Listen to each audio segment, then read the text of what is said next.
to order the April 9th Village Board meeting. Jake, would you like to lead us in the pledge tonight, please?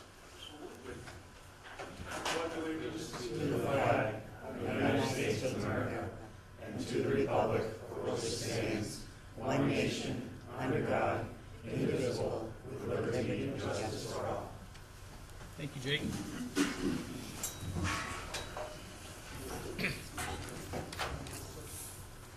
All right, so we'll open up the meeting to public comments. Please give us your name and address and keep your comments to 5 minutes.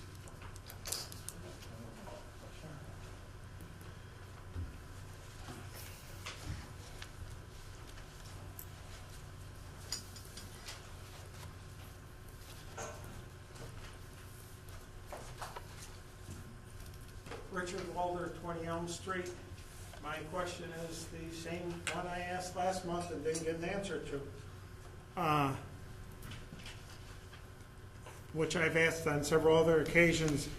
I see no provision anyplace for covering the village taxpayers in case, which is probable that they will win something, Xerox's lawsuit, to get their taxes reduced. If their taxes are reduced, their assessment reduced, obviously they will pay less taxes. If they pay less taxes, somebody's got to make it up, so everybody's taxes will probably have to go up. My question is, as I asked before, why is there not a fund set aside to cover our village taxpayers for, if not the taxes going forward, but if Xerox wins the lawsuit, which in their past history and the amount of money they're putting into it, quite probably they will win something. The suit covers retroactively back to when they filed the suit. So not only will taxpayers have to pay more taxes to make up for the fact that they're paying less, but will have to pay Xerox back the taxes that they have paid in the past. My question again is, what provisions, which you said last meeting, you have no fund currently for that. Why do we not have a fund to cover ourselves for the Xerox lawsuit? We will be doing that.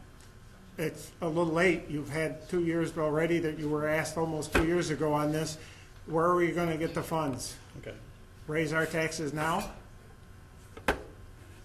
You will be doing that after 2 years? You still haven't done anything? Thank you very much. Thank you, sir. For looking after us.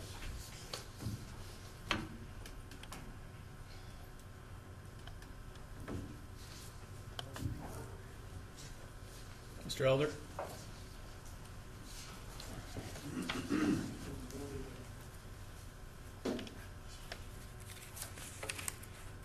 You know, there's still a stole pile in someone's yard on Park Avenue.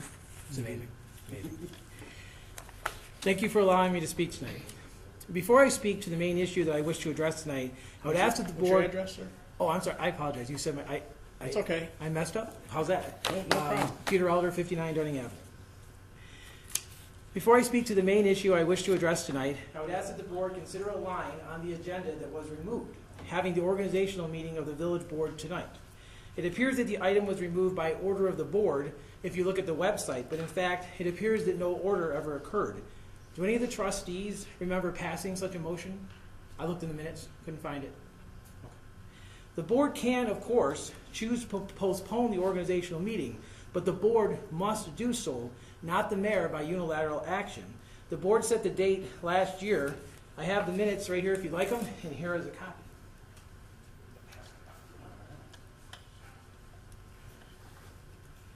So the board needs to pass a motion to move the date, and I hope you will do that tonight. It's on the agenda.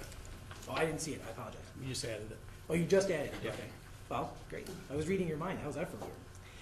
The larger It can be issue... scary. It is pretty scary.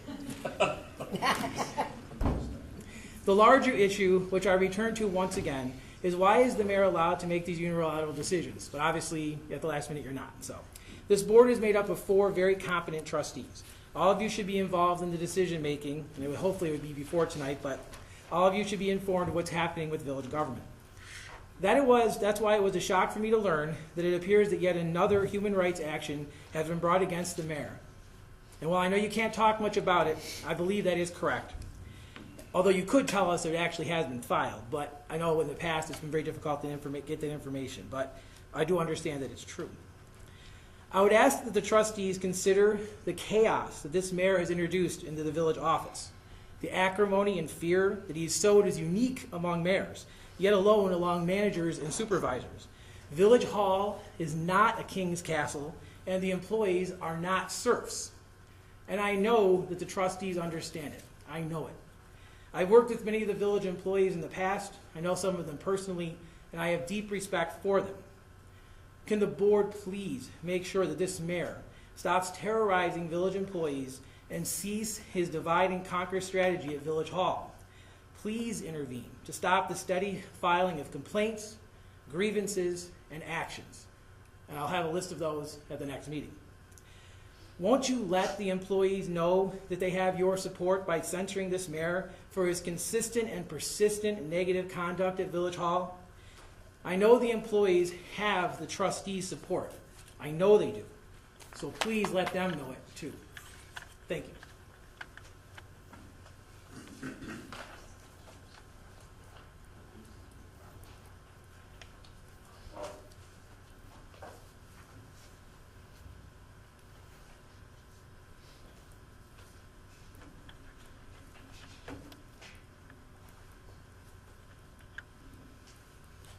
Eric Reynolds, 64 Kircher Park. Following up on Peter's last comment, I beg the board to pass a resolution to require the mayor to have one of you present when speaking to employees at the Village Hall. I mean, we've heard just way too much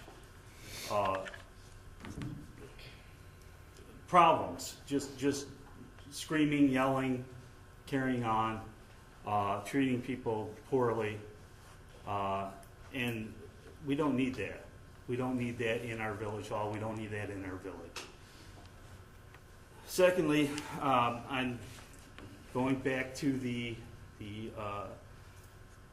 village well field. Has anything been done with the village well field? Has any plans been drawn up?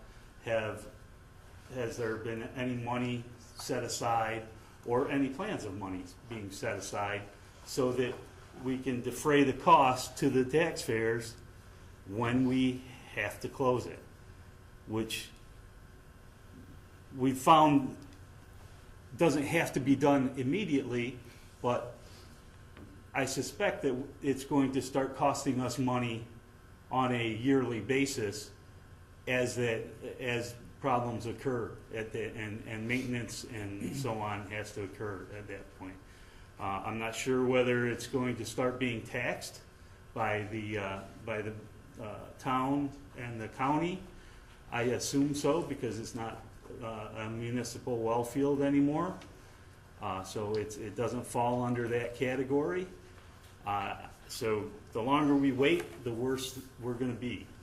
So I'm asking that question.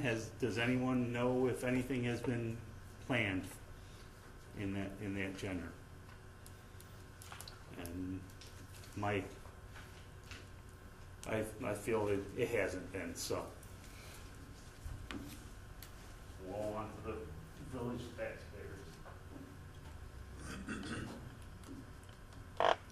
Anyone else this evening? All right, thank you. Well, we'll close the public portion, move right into village board business. So the first thing up, we have a resolution to approve the village board meeting minutes for March 26th.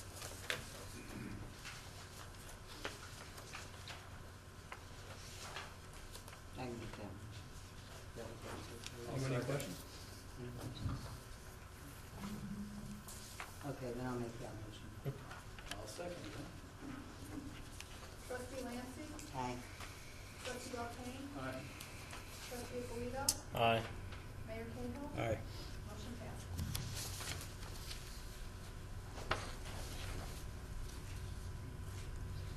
All right, next is the village board workshop meeting minutes. Anybody want to cover what we talked about at the workshop? All right, Jake Swinley, Superintendent of Public Works, we discussed a new playground equipment and for the Shands Park and Wilmer Wright Park. Jake did a lot of work and research on that, along with the Parks and Rec. Jerry, you were involved in that, spent a lot of time with that also. We talked about the organizational meeting information that was reviewed regarding the fee schedule. Let's see. Talked about the standard imprinted binder for the village code book. Price is $650 per copy for the hardcover. Let's see, we recommended and talked about some changes to the village laptop loan and use.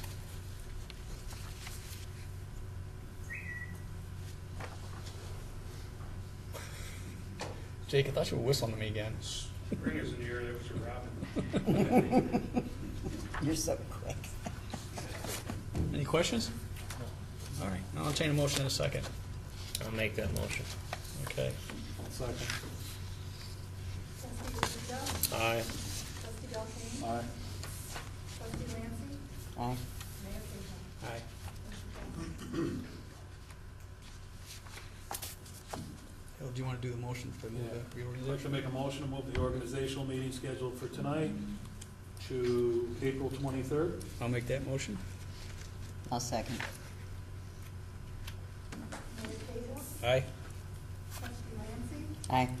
Trustee Belkane? Aye. Trustee Lucido? Aye. Motion passes.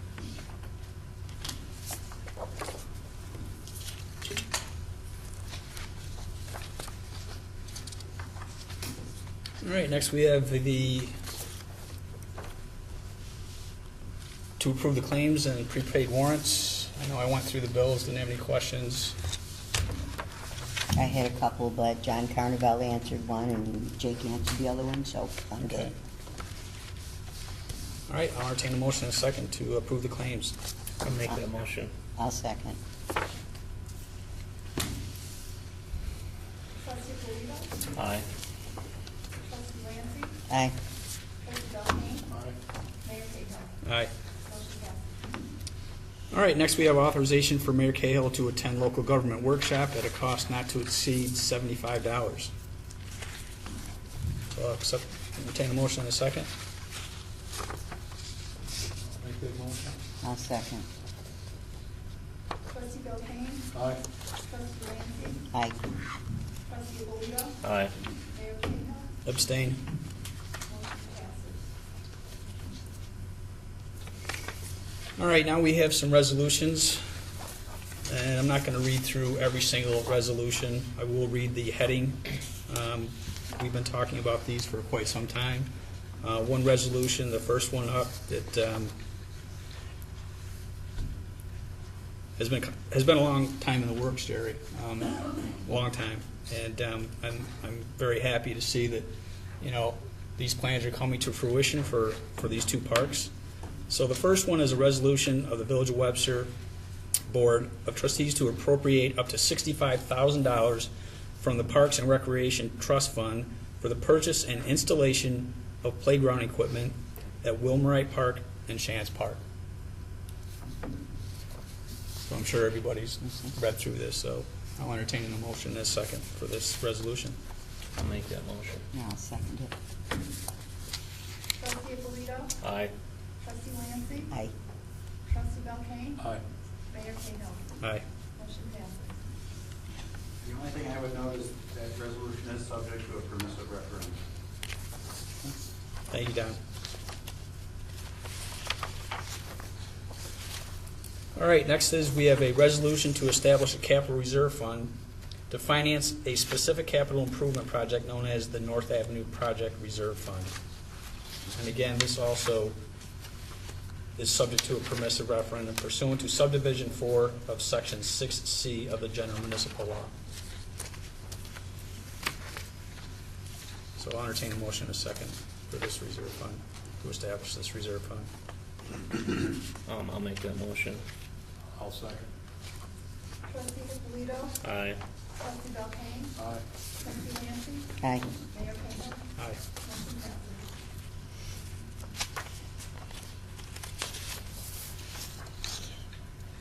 All right, next we have a resolution to establish a capital reserve fund to finance a specific capital improvement project to be known as the West Main Street Culvert Project Reserve Fund. And this is also subject to a permissive referendum.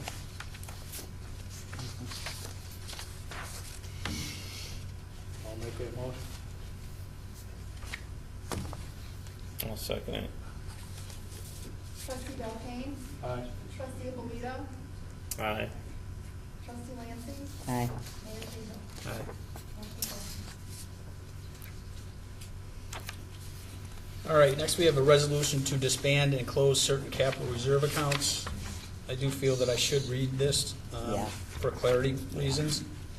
So whereas the Village of Webster presently has on its books a repair reserve fund for which, after due diligence and research, no record of a formal resolution could be found that properly established this reserve fund pursuant to the requirements of General Municipal Law 6-D, and whereas the Village of Webster has also a general capital reserve fund, building improvements fund that was improperly established by a resolution on April 22nd, 2004, which resolution does not conform to the requirements of the General Municipal Law, subsection 6-C for the establishment of a capital reserve fund.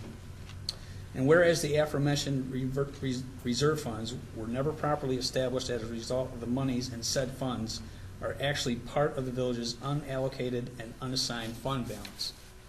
And whereas the Village of Webster Board of Trustees desires to close the aforementioned reserve funds, now therefore be it resolved that the cash reserve repair fund under account number 0100-0231-882 is hereby dissolved, and the current balance in said fund in the amount of $56,140 shall be transferred to the unassigned fund balance of the Village of Webster.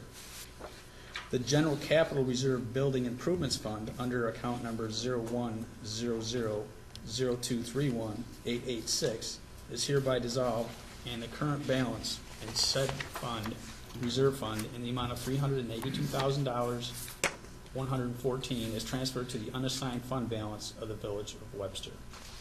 I know we talked about this on a number of occasions. So I'll entertain a motion and a second for that. I'll make that motion. I'll second.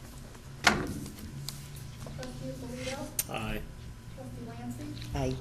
Trustee Belkane? Aye. Mayor Cahill? Aye. Motion passes. All right, now we have a resolution to adopt policy 5-5, credit card policy. I sent out an email regarding this, and we have a credit card policy that does not address one aspect of the current union contract. And you can see where I've highlighted in red. All right, and I've also added credit card, I've added charge account policy, because we do have charge accounts that our employees can use.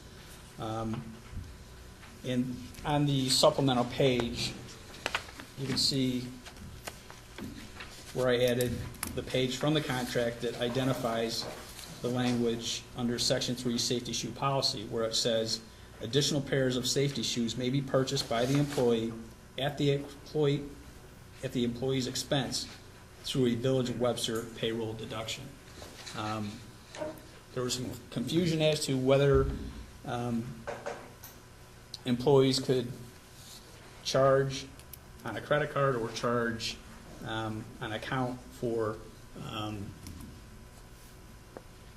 personal items that they would use at work that above and beyond what the village normally provides.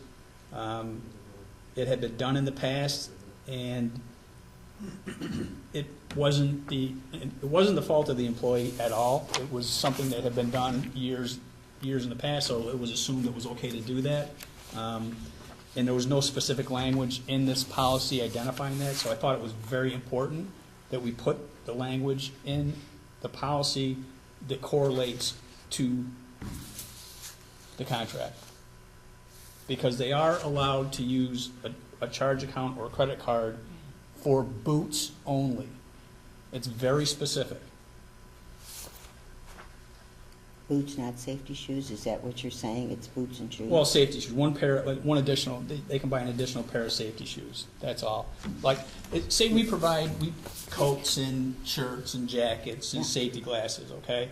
You can't use, after we've already provided it, an employee can't go to Lowe's or Central Tractor or use a credit card to buy additional pairs of safety glasses or a coat or gloves, and then say, I want to take a payroll deduction for this. They can't do that. Only for the boots. Only for safety shoes. And that's above and beyond the pair that they're already supplied with every year. So this is just adding clarity to the contract. Not to the contract, it's adding clarity to the policy itself, so there's no confusion going forward. You good with this, Don? Well, I might phrase it differently, because it's a little confusing. Yeah. I assume that the language that's in there is taken right out of the union contract. Yeah. The intent is that, and what the policy should probably say is that a village credit card or charge card may be used to purchase additional pairs of safety shoes for an employee. The employee shall reimburse the village through Payroll Village deduction. Webster payroll deduction. That's Right. better. That's what it says. Well, no, it doesn't No. say that. It says additional pairs of safety shoes may be purchased by the employee at the employee's Purchase made expense any kind with the following contract. through a Village of Webster payroll deduction. Additional pair of safety shoes may be purchased by the employee at the employee's expense through a Village Webster payroll deduction. But obviously, you can't go into And a there's- store, and say, hey, I'm paying for it with a Village of Webster payroll deduction. What the heck is that? Exactly. Well, So yeah. someone has to go in a store and either use a Right. village credit card or a village charge card A charge account. or Right. a charge account. And then the village gets billed for it, and then the employee reimburses the village through a payroll. So that word's just gonna be changed. Yeah, we'll clean up the wording, but Yeah, you understand so- the concept, all right? Right, so Yeah. I understand what the concept is, and we'll just clean up the wording so it's absolutely clear. Then I suppose, that union contract is up to be renegotiated. I told you, 2017, I believe. It's Is it 16 or 17? 16, I believe. 16? I think, next year. 16? So Okay. if something changes, Yeah. then you may need to remember to change this policy too. Right. Understand. Has this been happening? I mean, are we, Yeah, it did, recently.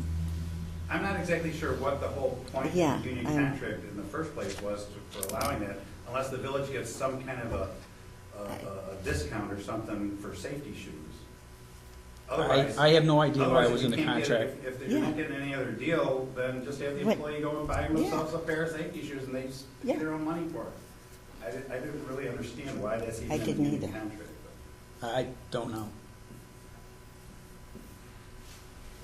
Unless the village buys in bulk or something, gets some discount or something. Not that I know. like that. They typically buy the safety shoes right over here. yeah, The union it contract was varies. negotiated so long ago that nobody's probably left in this room that actually was around when it was negotiated, they could explain. But As I understand it, it's just a time thing. That's what I was told. It comes from the old contract, Yeah. it's carried Right, forward. yeah. Well, how much money is being wasted? Well, that's kind of what No I'm, money is being wasted. So what's the point? Because the Well, credit the card point- policy right. specifically states you cannot use the credit cards for personal use. There was a Okay? conflict between the credit card policy and that provision in the union contract. That's why Okay. this is an issue. So by including it in the policy, it adds clarity that it is allowed in this one specific instance. Because we didn't know that. An issue came up regarding a payroll deduction. We were unaware of it. Initially, we're like, we can't do this. It's not right. And then we did some research, had a meeting, discussed it, and yes, they can, for one specific reason, which was outlined in the contract, which I made sure that we included in this. I believe the Package. basis of it So- is that the employees can get their shoes tax-free because the municipality doesn't pay taxes on it. Actually, you can't do that because the auditor will have an issue if the employee does not pay the taxes on it. We had that discussion with our treasurer. There- She's aware of it, so. Well, I think you're trying to talk about the first pair of Yeah.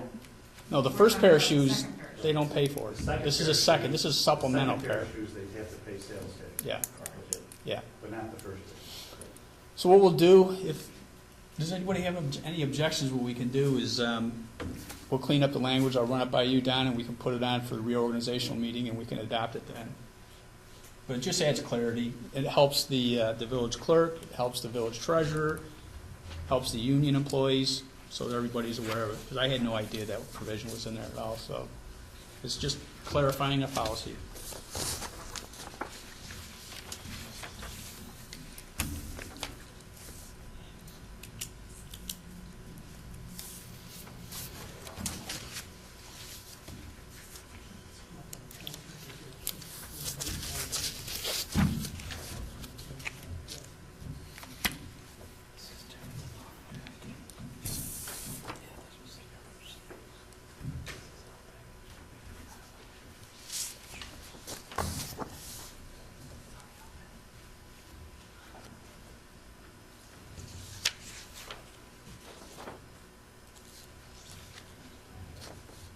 All right, Christina, whenever you're ready.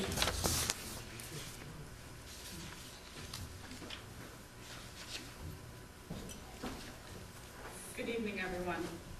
I hope to enlighten all of you this evening on the Village of Webster 2015-16 budget. Can everyone hear me okay? I am known to speak loudly, so I can speak louder. Just a reminder to all of you that the Village of Webster budget does, the fiscal year begins June 1st and ends on May 31st. Briefly, I will cover our budget process, the details of where our revenues come from, and where the monies are spent during the year. And finally, I'll give an update on the Parks and Rec fund as well. We started the budget process in early January. All the department heads were given this calendar that you see here, which is directly from the Office of the State Comptroller. It's guidelines and tells us what needs to be done during the period of time by May 1st in order that we can adopt a budget. All the department heads worked in collaboration with myself and the mayor, and we met many times to present what we have today, the 2015-16 budget.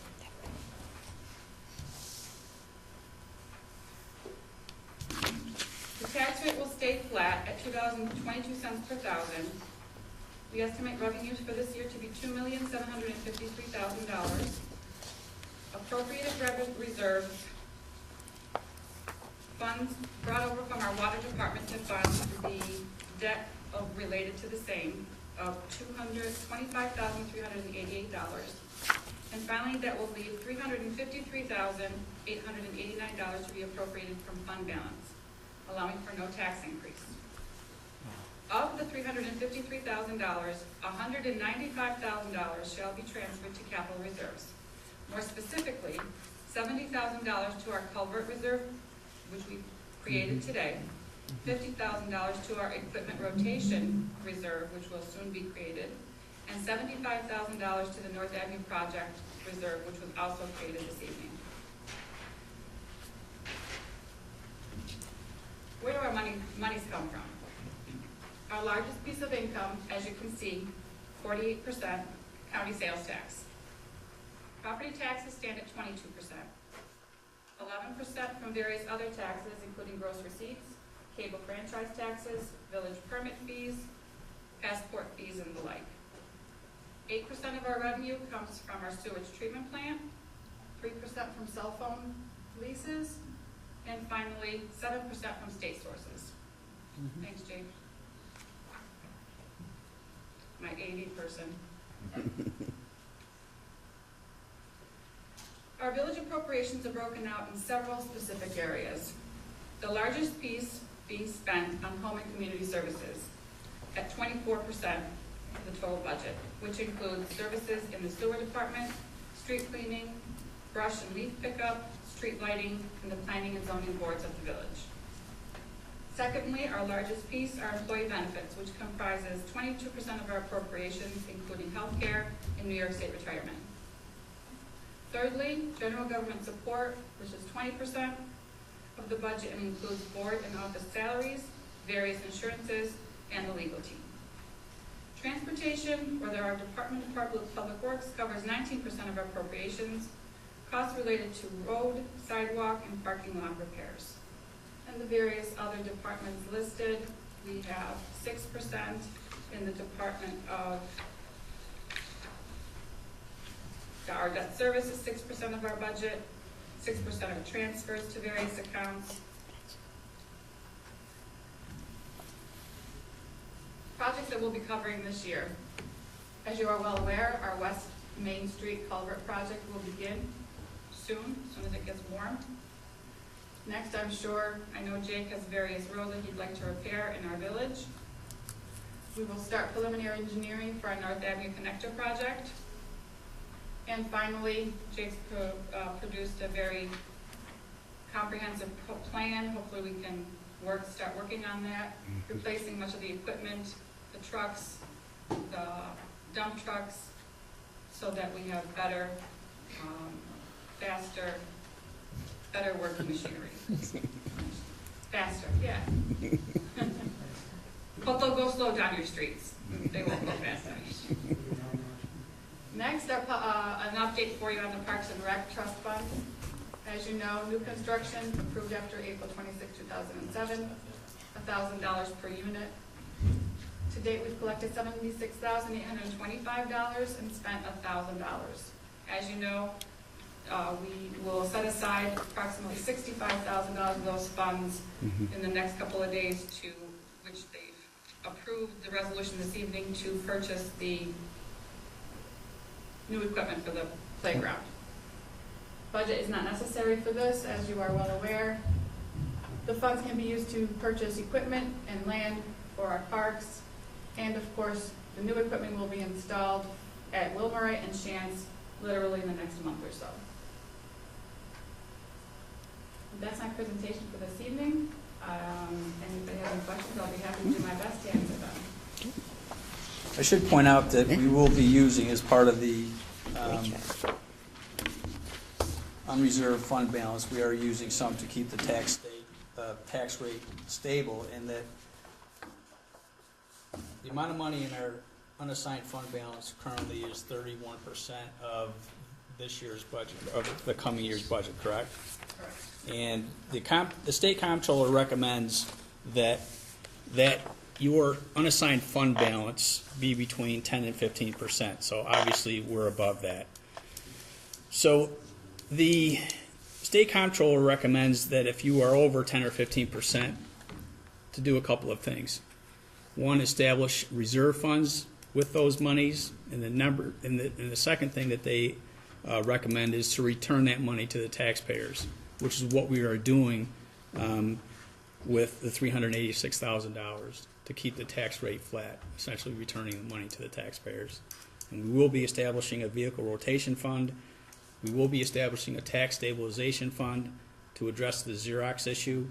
With respect to the Xerox issue specifically, I know that conversations were had to possibly settle with Xerox because of the cost to the taxpayers to take this thing to litigation in court.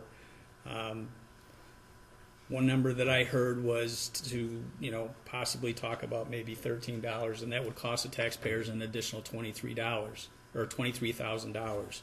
And this year, with the additional revenue that we derived as a result of the reassessment, we derived an additional $23,000 in tax and property taxes. So at that point, it does somewhat equal itself out at that rate, although there will be additional property tax revenues as the two developments do become completed.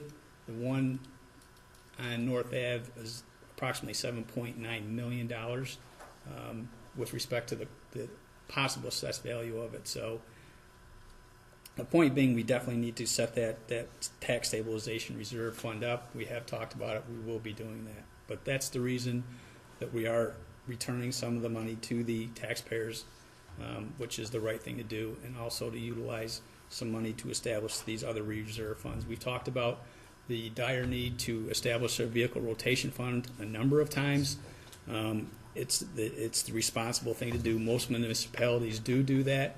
They'll go out and they can buy vehicles and equipment on state bid at a reduced price, turn them around in 2 to 3 years or whatever length of time that the superintendent deems proper, and then take it to public auction, and you can recover 80 to 90% typically of your initial cost of the vehicle. So we have expended an exorbitant amount of money this year on repairs on our vehicles, not only at the DPW, but an extraordinary amount of money on the VATCON truck this year, which is, I believe, John, 13, 14 years old.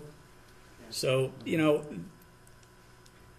that's money that can go to other things that we really need it to. So it's very important, and I know Jake has done a lot of work on that. We've had a number of discussions on this, not only this year but last year, and now we have an opportunity to move forward on that as a board, and I think it's the responsible thing to do. I know we have a public hearing scheduled for 8:30, but I'd like to, if nobody has an issue, open up the public hearing on the budget. I can't? Okay, well, we can wait. That's fine.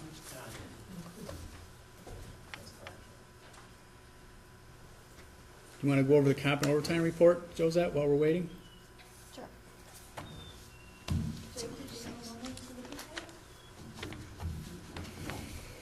Not really. I just briefly glanced over and started to review it. As you know, I was out still on Tuesday and then Wednesday and today. Just one of the things scheduled, so. And I just basically, I started looking it over and I saw the beginning balance was the same as the ending balance last time, so Yep. we're off to a good start there. It is. Nothing stuck out, but I haven't had a chance to do a complete review. Like you said, the total's the same, so.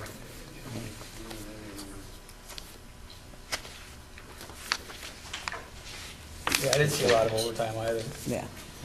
Doesn't. Yeah, keep in mind it handles the last 7 days, February. Right. And the first, I believe it's February 21st to March 20th, I think, was payday. So we are still into some of the snow periods Yeah. there. I think you did well. And then we had, 5 hours for Carol Morantz? Yes. Josette? Yes. You know what that was for?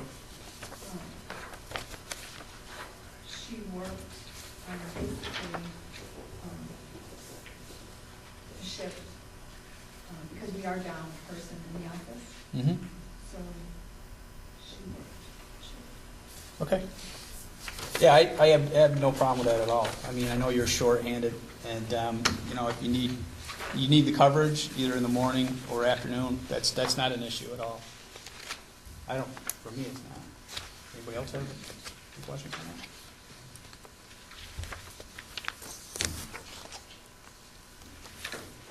Yeah, let's do the whole. Don, do you have anything for us this evening? No. Okay. Jake? I should deal with the late beardy. Without issue. Oh, please.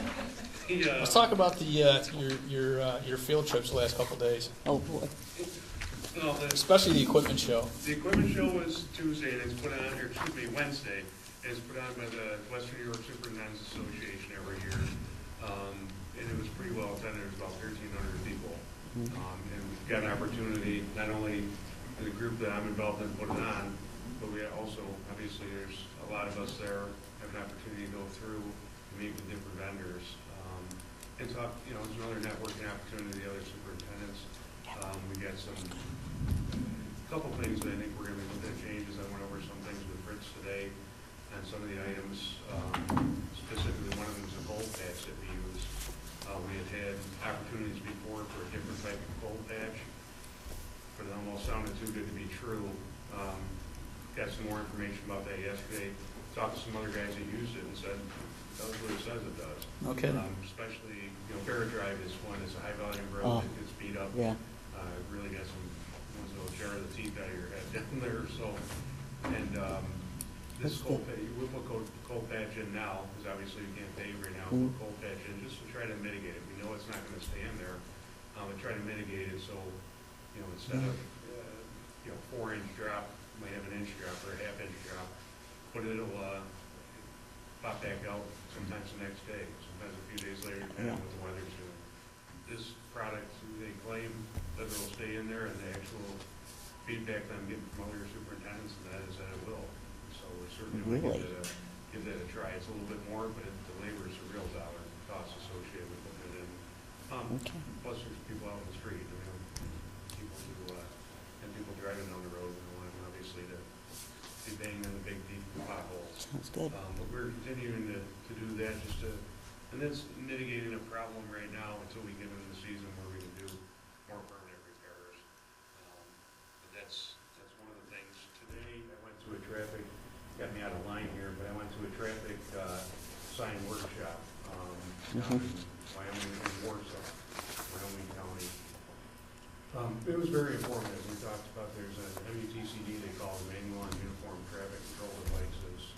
I know we've referenced it before. We've had discussions on signs and the proper application of signs and things.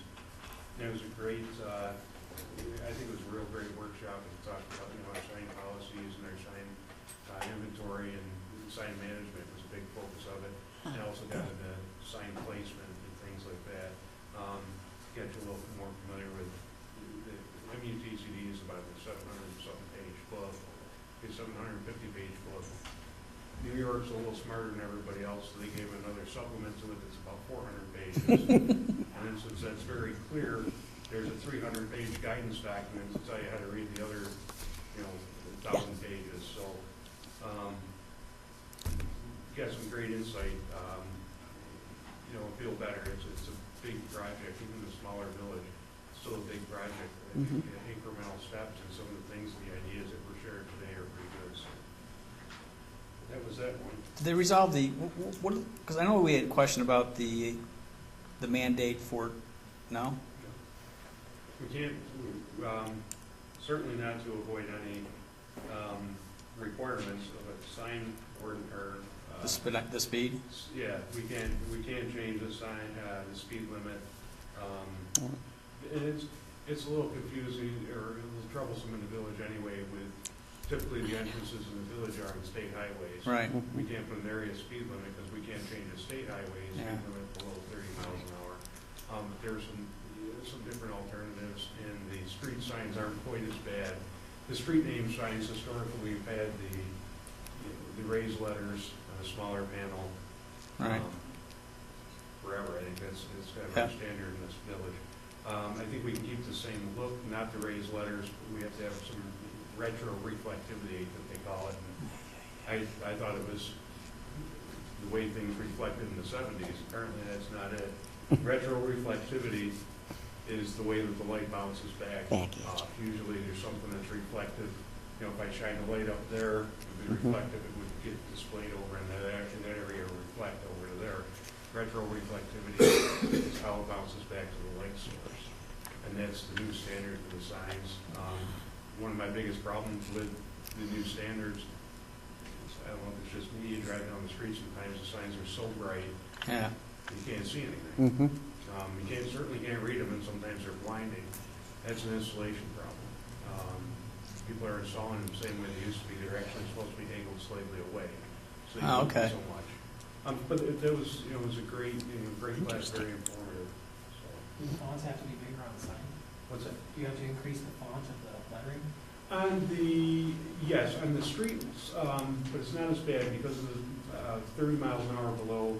We can put a 4-inch, it's real exact, I guess, but the first letter is a 4-inch capital letter, and then our lowercase letter is 3 inches below that on it. So it can be on a smaller, it's not going to be as small as they are now, but they're not going to be those monster, big gaudy 6-inch letters and huge sign blanks that I was, no one wants to drive down Fuller Avenue or Park Avenue or Meadow Drive or any of that, and see a big billboard up there in the end. I don't think it's necessary.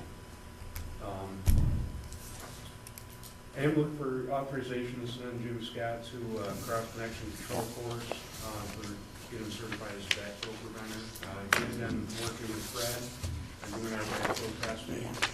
It's a $600, basically just shy of $600 for his initial certification for that. I remember I shared it before. If we test our own, that's for a 3-year certification. Then when he recertifies, it's $195. Right, threw it out over a 10-year period. It's cheaper for us to be able to do our own. And I think it's not a terrible thing terrible skill for somebody to have here, especially when it comes time to do it, if we have to fix them. Which certainly when you have somebody else that tests them and fixes them, they always need to be fixed. So if we can have our own, we can certainly do that testing. And if they do require fixing, we'll fix them. But it's they don't need to be fixed as often if there's not a problem with it. So I'm not suggesting that anybody would say they need to be fixed if they didn't. Yes, sir. How many do we have now, Jake? Right now, we have backflow device at the gazebo, one in the building, in the front part of the building here, and one here in the hallway out here, and one in the front part of the building in the village hall. So how many there's one down at the well field. how many staff certified for that? What's that? How many staff? Oh, staff? Certified? None. No. Fred was doing it, and he's done backflow preventers for years. And obviously Fred moved on a couple weeks back, or a month or so ago now. And this was a plan, like I said, to have Jim, he's been working with him on getting this done. And so it's something that'll save us money in the long run. Don't we do the backflow testing for the school district Yes. in the town? Yeah, we work with the school district and doing, and we've done some for the town, and that's, I'm gonna talk back to Dave, and I know we do Parks and Rec, but I'm gonna talk to him at the town, STP again, and see how we might continue that. We're looking at different options to doing that, and that's something that might, has potential to further reduce our costs. Do we charge, we don't charge the school district, right? School district, we have through an municipal agreement. We do? That will test them. We'll test them, we don't, but do we charge them for testing them? No, Okay, it's that's what I part thought. of the offset. Yeah. I mean, I don't want to talk out of school, excuse the pun, but I think it was part of the, I don't have it with me, but the municipal agreement with Right. the school, I believe, said it will, that's kind of one of the offsets. We'll Sure. put it back full of test. Yep. And then we would charge them if they did need to be fixed and we need to get parts. Right. We obviously get charged for the parts and that, so. Okay.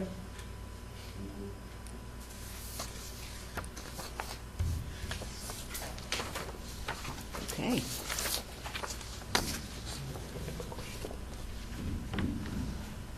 All right, I'll entertain a motion and a second to authorize Jim Scott to attend the cross-connection control course for the certification of the backflow prevention device tester at a cost not to exceed $595. I'll make that motion. I'll second.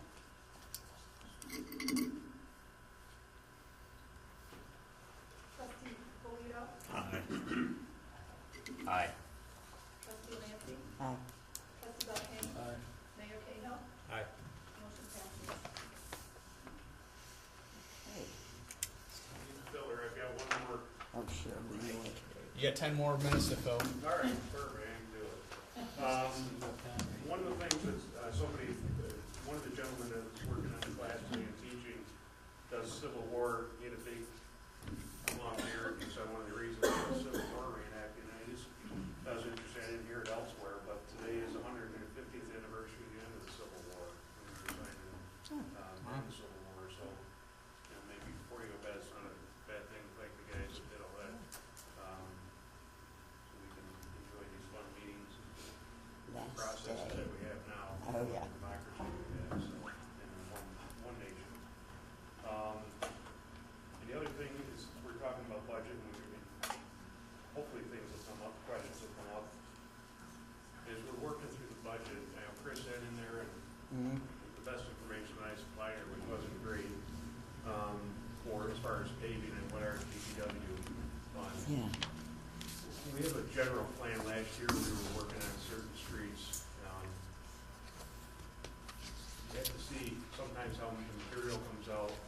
what your labor's gonna allow you to do based on that and other projects and other things that are happening. And it's most importantly this year is the frost got so deep in the roads. Yes. Tore up some roads and did some things maybe different. And I know next week, is we're going through warming up here, planning going out, and doing an evaluation and seeing if the priorities that we had, you know, before the frost got 5 foot deep are still the priorities that we should have now, after things have settled down, after we have some more, a better time to look at it. And those plans will also be finalized, you know, based on those needs and what the budget allows. Obviously, it's like everybody, we've got to function in our needs. So I'm hesitant to say, hey, it's going to be this street, this street, this street, and then Can't do get, that. understandably, if somebody, their street's not getting hit this year or getting work on this year, have them upset because we said we were going to. But we're going to be working on, you know, continuation of what we were doing ideally. But one of the merit drive that I mentioned before, certainly we want to address that in either regard. We're also going to be working this summer with the DOT. Obviously, it's a project for the DOT. We have a meeting with the DOT in Monroe County on the dam every year and go over all the projects. Obviously, the big talk of the village, for the village of Webster, was the Department of Transportation's project for removing and paving North Avenue, South Avenue, East and West Main Street this summer. They're going to be going through and basically doing a mill and pave like we do kind of on the side streets. They're going to try to get some of the curves out of the road, if you call it, where the slope is a little too sharp and the center of the road is a little too high. They're going to be trying to take that out, get curve reveal. They are doing some limited curve work, very limited sidewalk work, but it works out great with our project. We're going to be also working on tomorrow. We should be getting the final or the expressions of interest, they call it, from the engineering firms. We sent out to the local. The firms are on a local list. It's been vetted by the county highway department already to develop this list of the engineering firms. We should be getting the final or the submissions for that tomorrow. We're going to start reviewing the submissions from those firms and starting the design process for our portion of the North Ave project. What the state's doing this year is basically, I said, like a mill and pave, and next year we're going to continue on with the design and the next couple of years and see the enhancements that we're working on the North Avenue connector, and some of the streetscapes and the things that are outside of the line. We've got mill and pave, micro pave, whatever funds allow and whatever the conditions need. And also, one of the big things we're going to be working on, and Chris was talking about, was the park updates. It's something Gary worked great on. All the park committees through that we've had, it's been there's been different visions, but that's how we get to a point where we are today. And so those things, as soon as we get the clearance on that, we're going to start working on that as well. Like I said, working with the DOT. And we're also finishing up the tree grant that we did. We're going to be getting that completed and working on those inventory and some of the things that highlighted, and the engineering planning grant down at the sewage treatment plant. We're going to try to roll that into something, this is kind of the first step as we might look for additional funding. And that's wrapping up in a real good time, so we're looking at pursuing something more The with state will that. be announcing their, the monies that are going to be set aside for water sewage treatment plant upgrades. I believe the first part, or if not the end of May. So the timing of the engineering study for the sewage treatment plant being completed within the next couple weeks is perfect. Allow us the opportunity to sit down with the board and Matt, based upon those recommendations, and seek some funding for that, hopefully this year. Because I believe, and don't quote me on this, but for some reason I thought that they're allocating over $50 million for the state. I could be wrong, I have to look it up.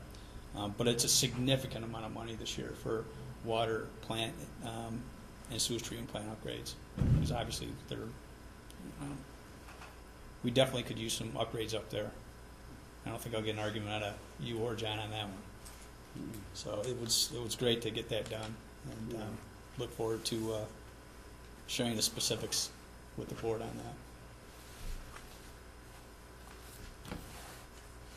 that. I tried.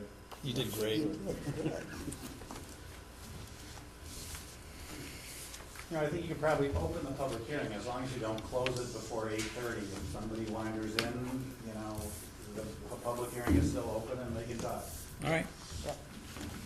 Okay, well, I'll open a public hearing on the preliminary budget.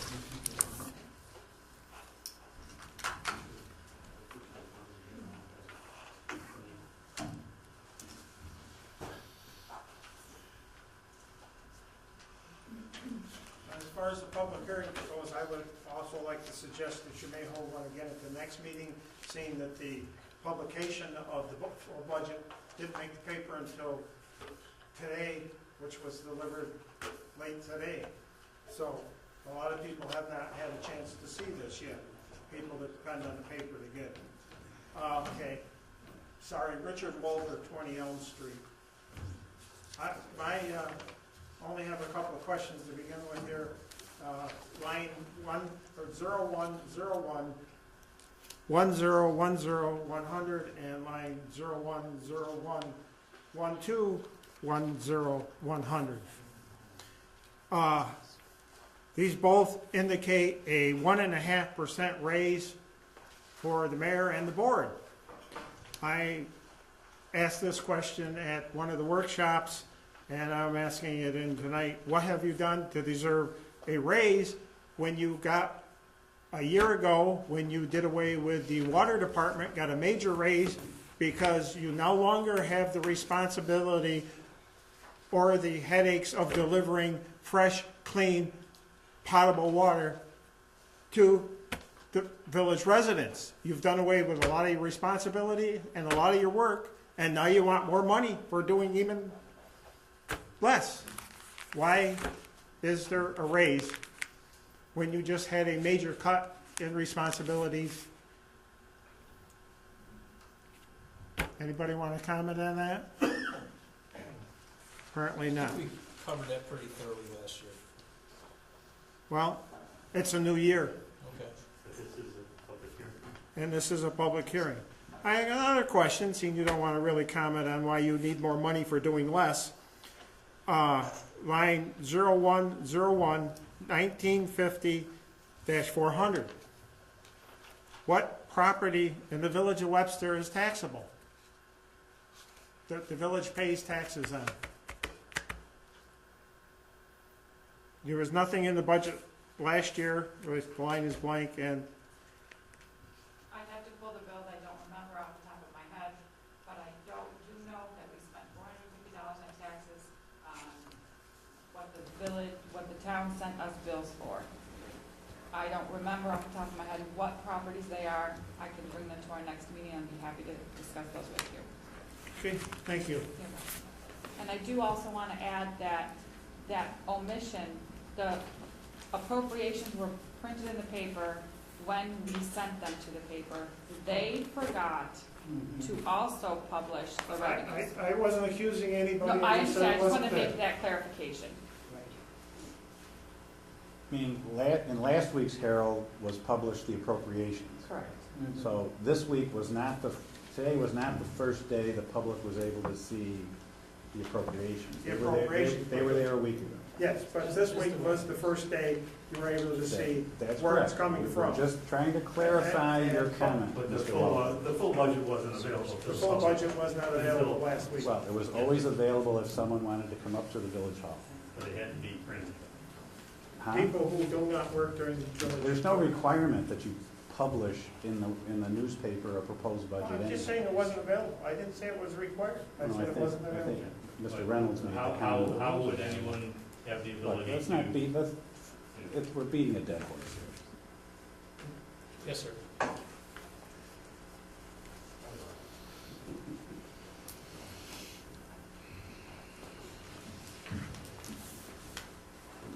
Peter Elder, 59 Dunning Avenue. You know, public hearings are the one time that the state demands the boards allow the public to speak. And I want to thank the board for their dedication to creating this budget. However, I do have a few comments I'd like you to consider. I have to echo Rick Walter in his question to you. Why is the mayor and board getting a salary increase? It appears to be about 1.5%, and also that appears to be tied to the cost of living. I think it's a CPIW, and it is shown in those lines that Rick cited. But the problem with that logic is this isn't your living. So while I can understand and totally appreciate applying a cost of living increase to people who are full-time, because that is their living, like the clerk or the DPW superintendent or a number of other positions in the village, I can't understand why we would attach a cost of living increase to part-time board positions. It really doesn't make any sense at all. I do think that it would be worthwhile if you could come up with some way to give yourselves an evaluation and explain to the public what that criteria is, and then give yourselves, if you wish, a raise based on merit, because that makes a lot more sense. But it certainly does not make sense to award a part-time board a cost of living increase. The other thing I'd like to ask about is, where's the salary schedule for employees? And maybe that's coming in 2 weeks, I don't know, but generally speaking, it is. I see you shaking your head. Answer the question.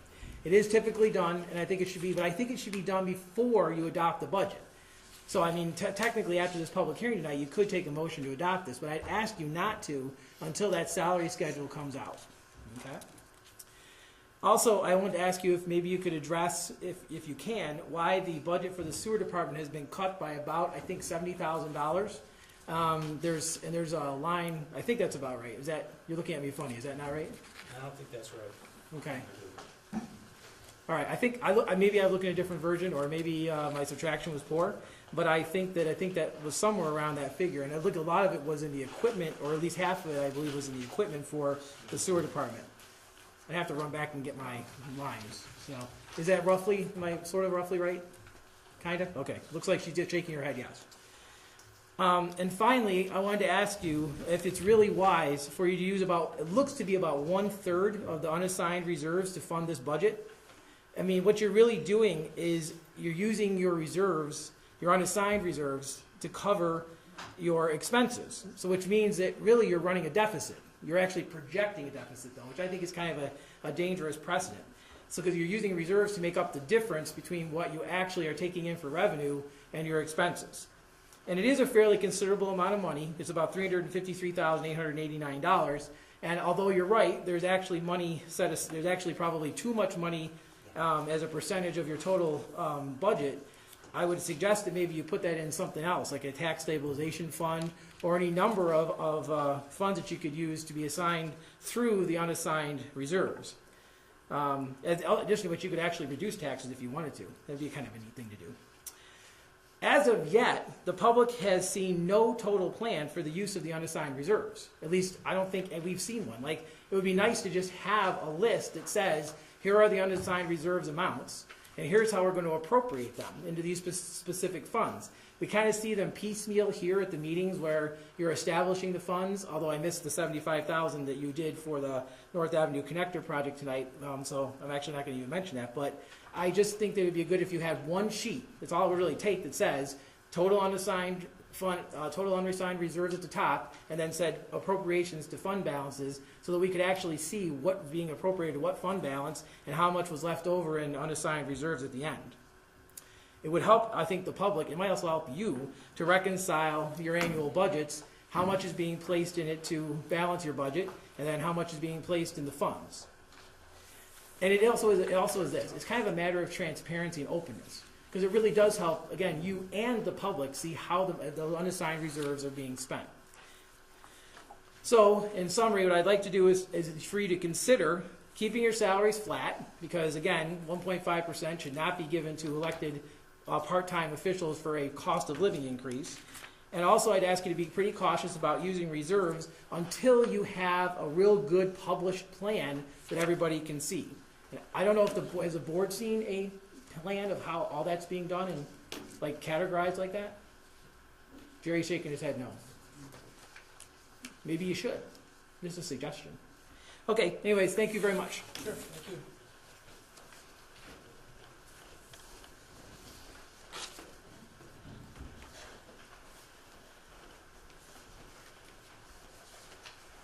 Christine Reynolds, 64 Kircher Park. I just finally had a chance to look at this budget. So there's just a few things that kind of jumped out at me, that I think the average person reading it would go on, and I'll start on the revenues. I notice there is a loss of $24,322 from the cricket, and I'm going to assume that's cell tower revenue that's lost.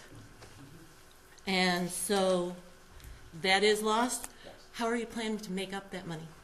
Are there any plans to increase revenue? Because as Peter's pointed out, reserves are only going to be there for so long. You can't plan to balance your budget and get everything done unless you have increased the revenues. The other thing that I found... We'll be seeing a significant increase in revenue that I covered earlier with the two developments, so that's on the plus side. Okay. I'm just wondering what is in the works that for the permits line, we have this year budgeted $17,000, but next year $57,000. Where are you expecting $40,000 additional in permits to come in? I think that's what the... Specifically what Mayor Cahill had said, the developments that are going up, the permits that are necessary to connect sewers, to build the buildings, that's where the money's coming from. Okay. I'm going to have to reiterate, Peter, I'm sorry to be repetitive, but I'm going to throw my 2 cents in here too, and you shouldn't get a 2-cent raise. I totally agree. The cost of living, this shouldn't be your living. Pretty much everybody that I've been, when I was on the board, prior to that, everyone had a second, really had a primary job, and I kind of considered my position on the board more of a public service and volunteer position, because I would, and I think everybody here would probably agree with me, if you were to keep track of your hours, you probably wouldn't make minimum wage. Realize that it doesn't pay well, but you go into that knowing it doesn't pay well. You either have a pension, retirement fund, or another job. You don't balance your personal budget on the backs of the village payer. Wondering why financial advisor is going up by 100%, $3,500 last year, $7,000 next year. That's a pretty significant increase. The wicked contribution is going up by 70%. Did the town and the school district increase their contribution by 70%? And we have a smaller percentage of what it is, so that's not making much sense to me either. Bond council going up by 400%, 1,000 last year, 5,000 projected. Wondering what's going on with road salt. I would like to hope that we don't have another winter like this past winter. Dropping it by $6,500. I know there's contracts, we have to meet budgeted amounts. Just have a concern as that is a safety issue. Not sure how much you got left over from last year. I know you kind of budgeted on that. That's, I can look and see, we didn't have 26,000 budgeted last year. This is what the actual, the amended budget should be. That's why I want to look at the top of this column. Through the adjustments, yes, it's budget this year as amended. So that includes any adjustments or amendments that we had to make to buy additional salt this year. Last year it was 20,000. Historically, it was 16,000. I think it was 17,000 a year before that, and it was 16. Okay. So it still represents an increase, and we budgeted typically for 300 ton of salt. Last year it was 375 because we're so smart and we got a little extra because we knew it was going to be a bad winter. Lucky is what more like it, I guess. So this year, that is kind of in line with what we had this year. Okay. With a normal budget year, I guess. Kind of have a similar question on why there's such reduction on asphalt when we've had such a rotten winter and it was not kind to our roads. Asphalt's in a couple. Yeah, I wasn't sure if that one was the street asphalt. I know you've got, and I got to assume some of it's probably Give me parking that lot. 4-digit number, I can tell you what. The 5650 5650 is parking lots, I believe. is parking lots? Okay. Yeah, parking lots. So that's just asphalt in the parking lots. Okay, well that makes sense because you've got parking lots in pretty good shape. And the amended budget this year for that, there's a lot of crack sealing in there, is what we had, that 15,000. We seal coated, and crack sealing and seal coating last year we did. So that's why that's high. That was actually real high this year based on what it normally is. Okay, and the last thing I just had was just an observation. It's kind of quick, so this may not be 100% accurate, but it appears that the historical department is one that's taken a major hit.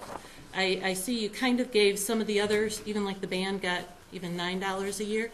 You got the village historian's salary flat, took away money for the Preservation Commission, and on the contractual took another $250 away. That's not typically how we do it, and I think that $500 should be found to put those budgets back up to a minimum of where they were and not take it away from them. And that's about all I have for tonight. Thank you.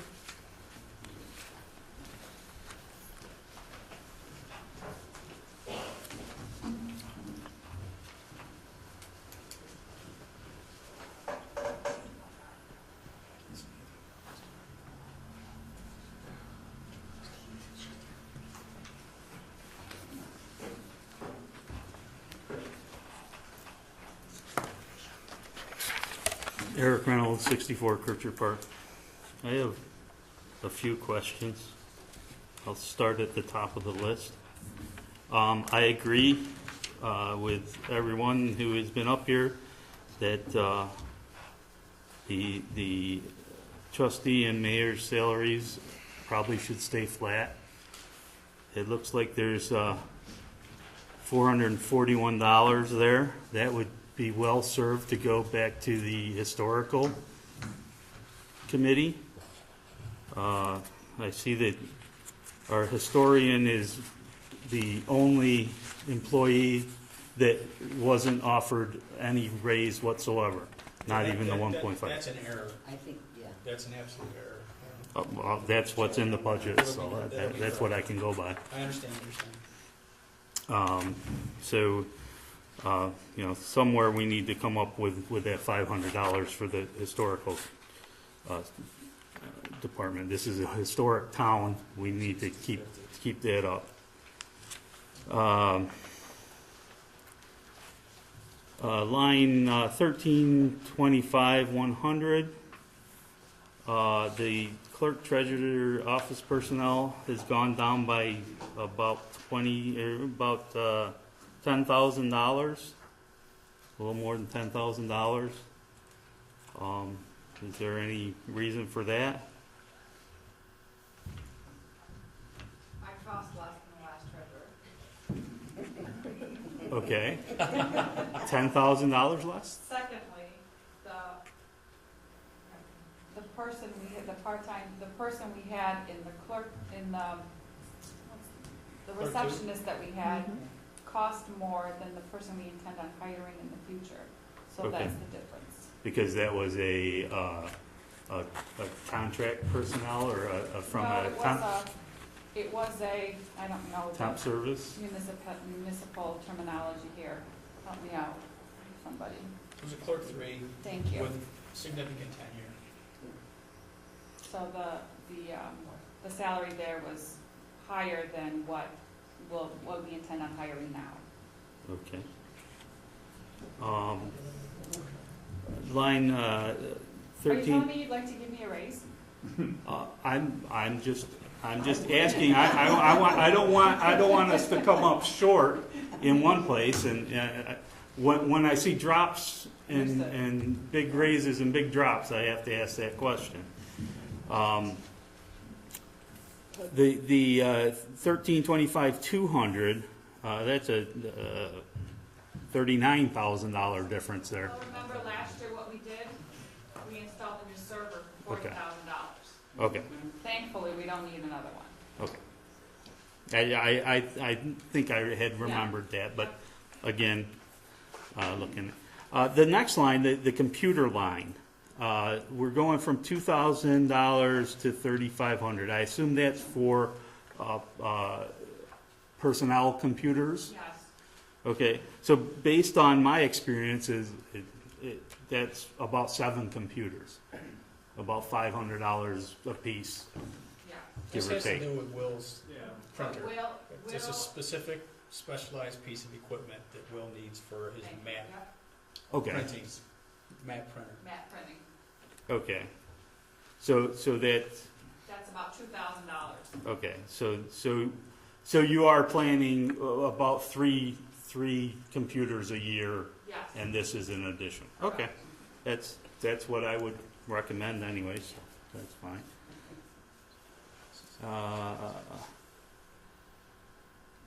Yeah, the auditor line, 1325,405, went up by about $1,000.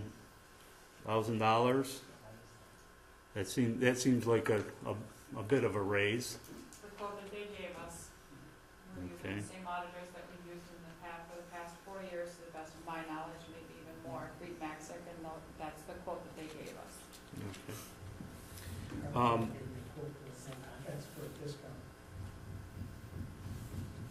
It may come down depending on the services that we use. They expended a significant amount of hours more this past year doing that audit than they had previous years. So they're projecting forward. If they don't need to use the additional hours, it won't be as significant. So that's not a cut in stone, No. you haven't made a No. contract No, with we it? have Okay. not made a contract Okay. yet. But we have to have numbers for, obviously, for the budget. Obviously, but Yep, it's a again, good I question. have to ask the question. No, it's a good question. Yep. So 1325,407, computer software, 2,500. Is that also with Will's equipment? No, that line includes all your virus programs, any software that needs to be renewed, licenses. We decided to create a new line to just house those types of items. It would include renewals of the software for our postage machine, that kind of thing. Okay. So I'm confused then when I look down at 1325,411, the maintenance agreement for software and equipment, which went up by nearly $10,000.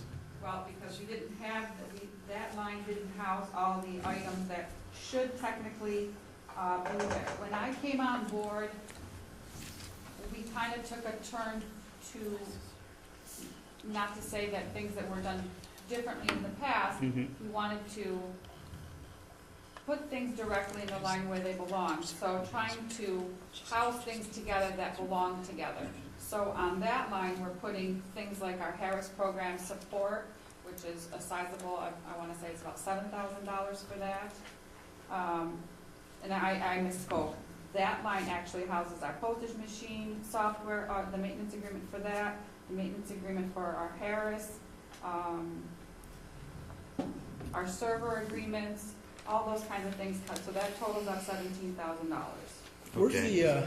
the projected cost for Jake's? Correct. Exactly. I'm sorry? I apologize for interrupting.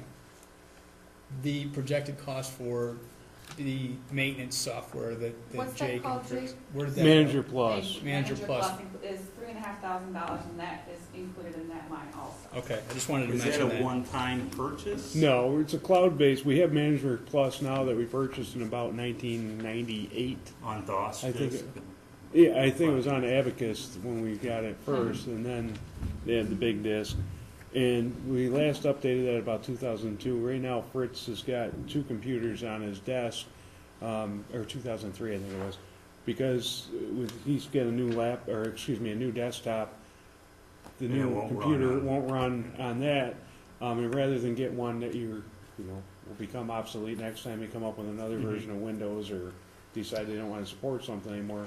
We're looking at one that's cloud-based. So you're gonna use software as a service on the cloud? I think, so, yeah, and it looks like it might even come out less than that.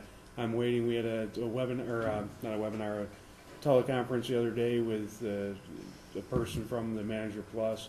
It was myself and Fritz and Carol. We all discussed it afterwards, and we're waiting for a quote, and I saw a quote to come back.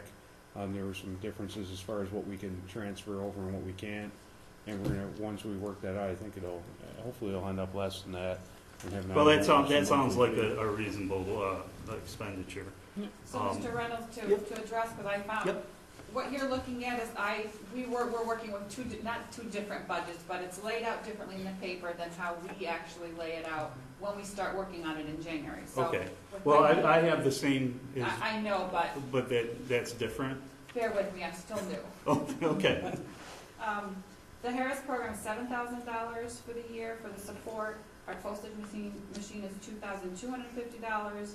The server software is $3,000. Our phone server maintenance agreement is $1,600, and then $3,500 for Jake's Manager Plus. So that brings us up to Right. about the $17,000 Okay.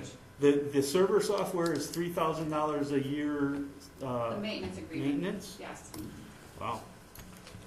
Exactly. Okay.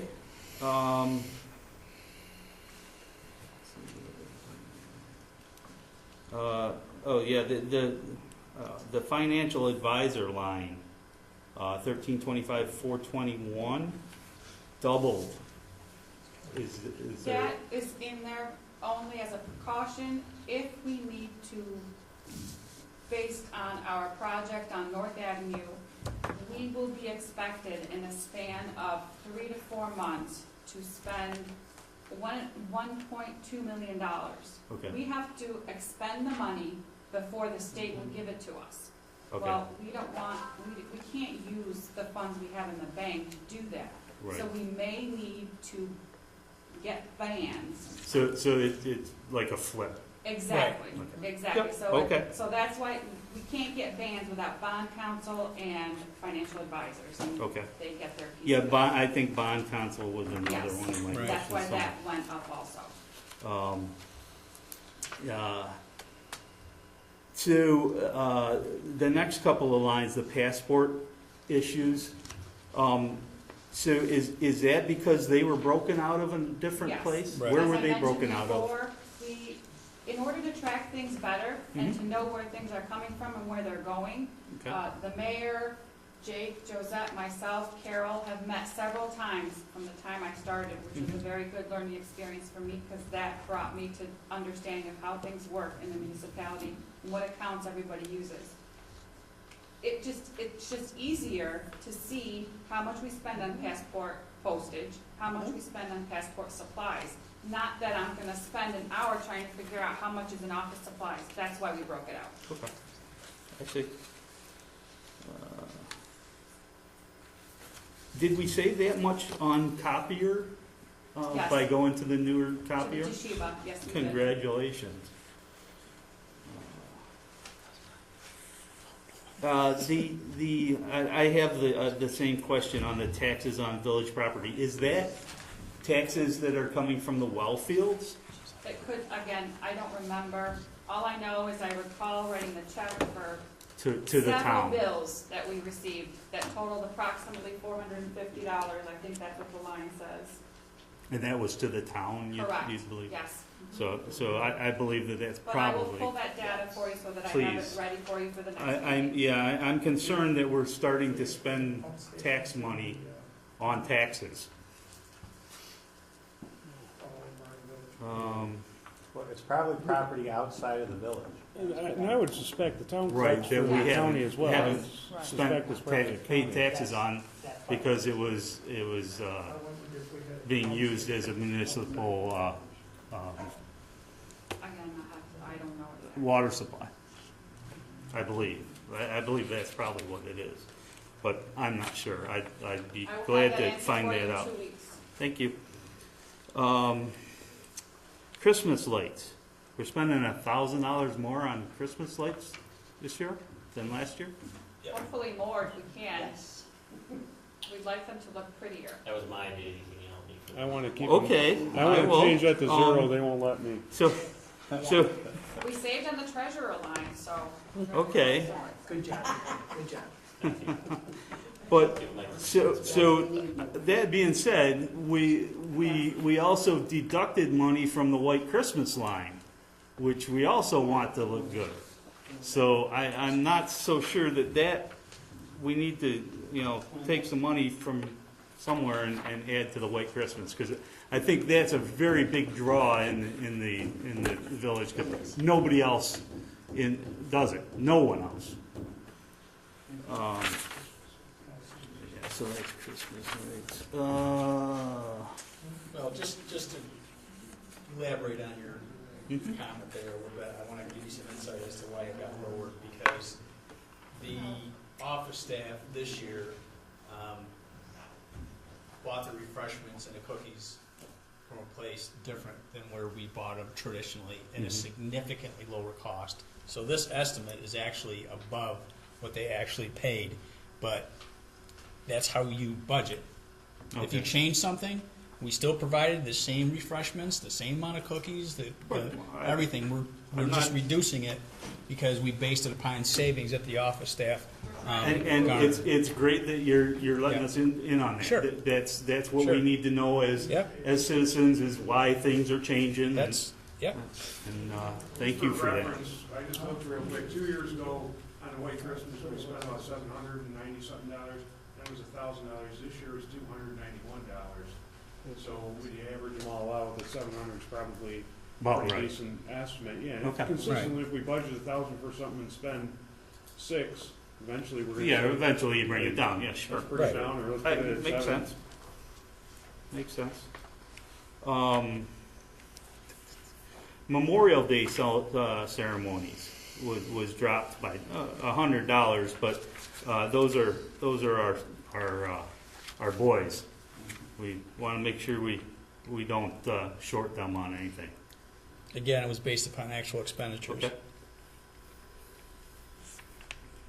Bond counsel, you explained that already. All the insurances, it makes sense that they're going up because everybody's insurance goes up. I think ours went up by 14% on the liability, not the liability. 14%. Went up 14%. What's that? Health insurance, 14%. The other number is projected. Our insurance runs from September to September. Are you speaking of the The group? 51 to 56. And the 56 yeah. also includes computer insurance should our system be Yeah. compromised. Now, I've requested that we be given some options from our existing insurance company to try and reduce that rate. Sure. And what they do is they can't do the analysis right now because we're renewed in September, so they're probably, I believe the date I was given was in May.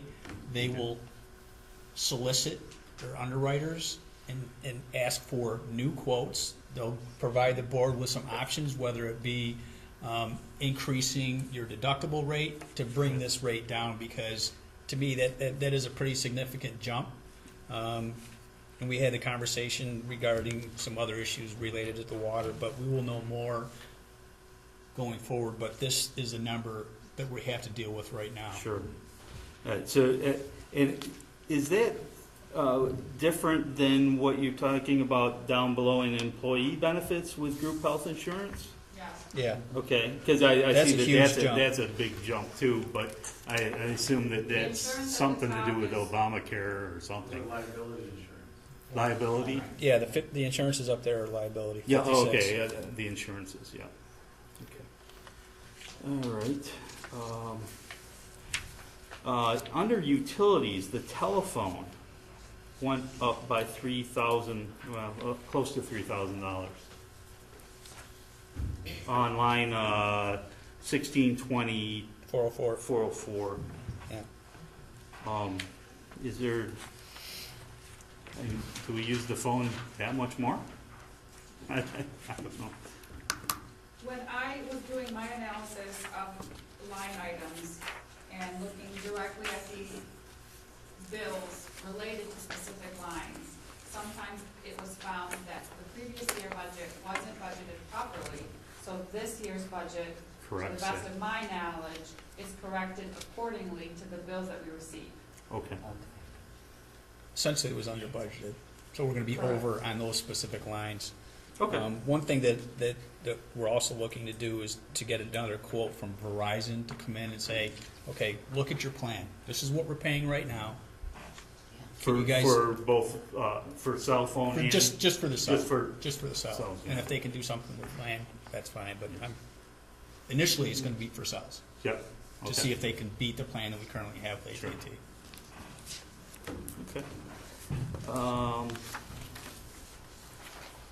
Under DPW, the CHIPS personnel went up significantly.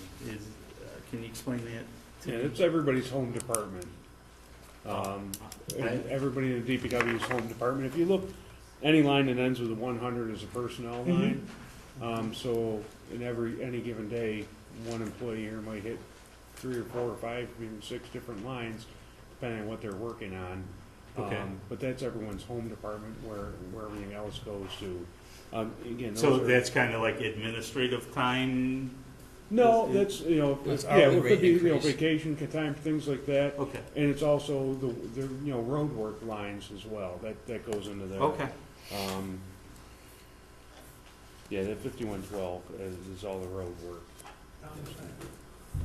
What's that? There's no downtime. Hammer down. What is micropave? I guess I don't understand exactly what that means. For years, basically, the micropave, the 5112, 402, and 406, the major road repairs, the micropave and major road repairs, we utilize those to get the road work done that we need to get done. Micropaving is a different technique. You could say, mill and pave on one and micropave on another. In reality, we're putting the appropriate treatment down for which roads we want to treat. Sometimes it is micropave, sometimes it's. So let me explain to you how I'm thinking of what you just told me, is that micropave would be where you would go in and chip away and clean away the bad stuff and then fill the pothole or whatever? No, micropave's a thin overlay, like almost like a slurry okay. seal. It's almost a friendlier version of oil and stone. Oil and chip? Yeah, it's a thin overlay. You'll see Okay. typically we put it on we aim for about 3 years after we do a mill and pave, because it'll help get the oil back into the pavement, help Sure. preserve that pavement, Okay. and tightens it up a little bit. The most recent ones we've done, I believe 2012, we did north end of Judson Street, Rayfield, off in Heartland Estates, and we also did Wilmerite Track. And they're following up after we did some. And that's where you put down oil and then. Well, there's a truck, and truck put the- goes through and sprays before Sprays, we do yeah. that, before we do that paving, but the micro paving. But basically, it's a good sound road giving it another wear surface. Okay. If there's cracks in it, when we did Wilmerite Track at the end of Mohawk, we were going in there. We had to shim, we had to mill some areas out, but the road itself was in decent shape. So you could There were some patch areas. the cracks and then go over it? Yeah, yep, and because the cracks are going to radiate up through, especially any pavement, but especially a micro pave, it's such a thin It's thin, overlay. yeah. So those areas, we kind of address those areas. You go, obviously a bit farther because you're using a lot less material. It's just putting a laminate on it almost. Sure. Like a top coat on a driveway, sort of? Not even that, Yeah. not even that thick. It's more, you almost think of it like a laminate. It's just a new wear surface on there, but it helps get the oils back into it and Okay. preserve it, but. And we're not gonna be doing much of that this year? Is that the idea of dropping it by $26,000? That's an The evaluation, micropave. that's back where it normally historically was. Okay. Actually, if you look at micropave and major road repairs, typically those are 50 and 60,000 respectively. Okay. The 86 and the 81.6, at the end of the year, obviously we can pave in June, our budget year starts in June, Yeah. and we typically pave June, July, August. This year, if I had $15,000 left in the paving budget at the end of May, I'm gonna look at that, I don't want that to just go Roll away. over, yeah. We could use $1.5 million and still probably use it all up. Mhm. So I'll encumber that and put it into this budget so we can keep going along with our roads. So those really reflect an increase over what historically we have had of about $15,000, if I'm looking at the numbers right. The 86 and the 81 kind of reflect what we didn't do the year before, that kind of got rolled over into this one. Or what we didn't use for one reason or another, as it continues on, so. Yeah, we actually have about a $15,000 increase in those. Okay. Rolled salt was addressed already. The asphalt at the bottom, so 5650-404, that is gone down significantly by $12,000. Yeah, last year, I think I mentioned it, but last year we did a seal coated, we crack sealed and seal coated all the parking lots. Okay. And that was And in that takes line. into account that. That was in that line, yeah, that's back to historical levels if we look a couple of years back Yes. on the other sheet. So I see a raise in plantings. I like that. The thing that I'm a little concerned about is we've had a lot of trees go down and be taken down, and our, I think we need to look at raising that budget a bit for trees to try and get those back in. That's not a tree planting line though, if you notice. It's that not, 56 it's trees, bushes, plants. It's under Parks and Recs. Yeah, the 4-digit number, just for everybody, the 4-digit number when you're looking at the budget, it's the third set over, gives you kind of where it is. 5112s are roads, the 7140s are Parks and Rec things, 8120s are our sanitary collection system, 8130s are our sewage treatment plants. They'll help you, wherever, because you could have asphalt line in 5 different spots. Sure. But based on what those 4-digit numbers are, it'll tell you where it's at. I think the tree plantings that you're looking for, you'll find on the last page of the budget under planting, under street cleaning and maintenance, it went from 1,000 to 5,000. Okay. Yeah, I was gonna say, it doesn't seem to me that street trees should be under Parks and Recreation. No, well, and, again, not working with it every day, it's a little bit, in fact, I forgot what Jake just said, so. So did I. Well, at least we're in good company. Yeah. Let's see. I don't know if that was a joke or himself. I forgot what he said. Okay, so I guess under the sewer department, I have a couple of issues. I guess engineering and professional services has gone down $36,000. Well, That's because we had just that concluded. Special grant, I'm sorry, go ahead, Mayor Cahill. We just concluded the grant that came in, the engineering firm came in and did a study on the entire sewage treatment plant. So that's why that came down. All right. Jake, if I'm missing something, please. No, that's right. And there was a question about the sewer budget overall. It's going down, and one of the things we were trying to make sure that when we're looking at the budget, like, as Chris said, like things are grouped together. And as I just said, those 4-digit numbers are the third set over, kind of indicate what line they are. The second digit, the 0108s, 01's a general budget. The 08s historically have been sewer related items. Okay. But it also became, that's where we add things. So we had shade trees used to be in there. Street cleaning used to be in there. There's different things. Actually, I street see. cleaning I think still is. Yeah, I see the 08s down in street cleaning and maintenance, yeah. Yeah, but street trees were also an 08 line. We've taken those out of, and it wasn't ever really counted as a sewer line, but when you add up all the 08s, it does look like there's a difference, I believe. A lot of things got moved that carried used to be over, charged to the sewage treatment plant that didn't belong in there, and as we were going through the expenditure reports on a weekly basis, that's one of the things that evolved, that we find, well, why is this in the sewage treatment plant when it should be in DPW or it should be in the general budget? So that's why you saw this, a significant drop. That contributed to that. I'm It's fine just to with align the costs where they really need to be. Sure.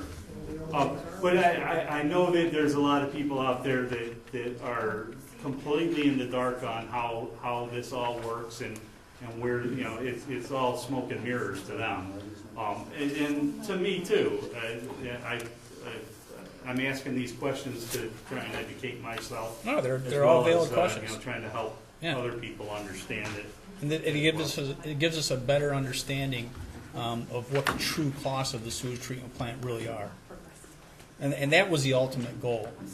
Well, I to think find out it's what the our true ultimate goal costs are. to get a handle on costs in general, and that's why things have been broken out into. Well, different- that too, but the sewage treatment plant in particular, we needed to know exactly what it was. Looks like that was a costing. catch-all for many years. Yes. Of different. And certain things, yes. I just want to make a correction. I misspoke when I said that, you know, street trees coming out of there affected where you're looking at that budget line. It's not, because they're actually included down there, but what I see the major things it did were the engineering planning grant, and then when you get into Right. sewage treatment equipment. And Yep. we talked about before, we had some breakdowns in the equipment there. And that was the rake arm or something? That No, there's a clarifier actually that's getting empty this week, and they're coming to replace the clarifier gearbox, which is take it out so we can get it rebuilt. And also the backcon as was discussed. Oh, right. And with some of the sewage treatment equipment, it's not quite as bad as, I don't think, the fire department equipment, but when you get into sewage treatment equipment, it's like you can't buy a bolt for less than $3,000. Everything is. It's unbelievable. It's for a wastewater thing, so it's some expensive things, but that's main adjustments there, or main things there, is hopefully we're not gonna have some of those ongoing things, and those were budget changes that were made. So the sewer department budget you're pointing out went down by about $70,000. So the difference is, as Mayor Cahill mentioned, 37.5 is the professional engineering, and then the 3 shade tree lines, 10,000 for shade tree personnel, 17 for equipment, and 6 for contractual. Those are the items that were reduced because we moved those items out of, they used to be in sewer, and they're no longer in sewer. That was part of the rearranging, so that makes up your $70,000 that's off. I don't know where Excuse you're me. pointing. Excuse me. Hold on. We have one gentleman up here speaking. Could we please not have any cross conversations? So that concludes my questions on the budget. I would like to reiterate that there are some items on the budget that I think need to be readdressed before pushing it through, specifically on the historical department, and get that back in line, and additionally on the raises for the board members. Thank you for your time. Thank you, sir. Rick, did you have Mr. Walter, would you like to come up and ask a question? Would you like to come up and ask a question, please? I just wanted, I didn't understand where you were going when you say items were removed from sewer. There are several always under street cleaning. Okay? That were removed, but those obviously were not included in the total under sewer last year or this year, because they are both shown down under street cleaning.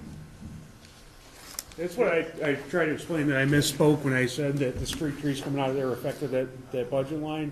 They didn't, because they're included side by side below. Basically, if you look down through there, there's about $37,000, like we discussed a few times on the engineering planning grant. There's about a $30,000, I believe, reduction. 108, 8130, 200, the sewer treatment plant equipment line. But what I'm saying is these ones in the street cleaning line that are 08s, obviously were not included in either of those totals under sewer.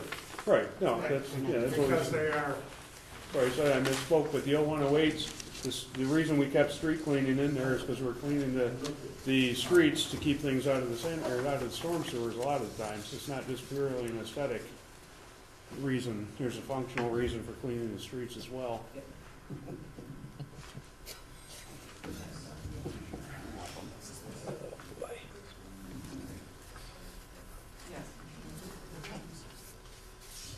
Anyone else have any questions this evening? Karen? All right, I'll entertain a motion, a second to close the public hearing now. I'll make that motion. I'll second it. Trustee Polito? Aye. Trustee Lindsay? Aye. Trustee Belkane? Aye. Mayor Cahill? Aye. Motion passes.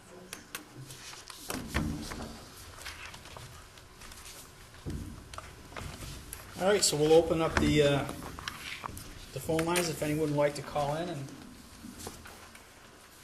the number to call is 265-3772, and please give us your name and address if you call in.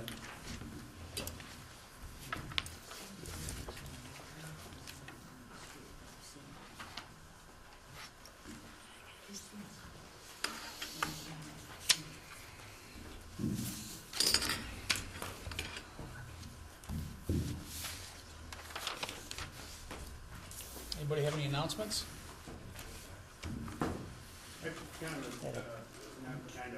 Sad when we lost, I don't know if you noticed on the fire department out there, the flag's down. We have staff in honor of Pete Pankey, who's a longtime member of our fire department, passed away this morning. It was noted out on the sign, so, Condolences to his family. yes, absolutely.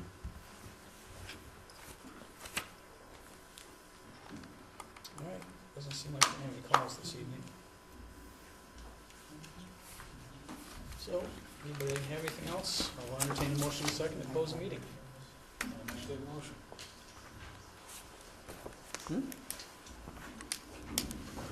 Got a motion, do we have a second? Close the meeting. Somebody. Oh. I'll make that motion. No, Or you no, second. I'm You second, got a second. okay. Go ahead, Joseph. Looking out here, trying to figure Trustee out. Belkane? Aye. Trustee Lindsay? Aye. Trustee Polito? Aye. Mayor Cahill? Aye. Motion passes.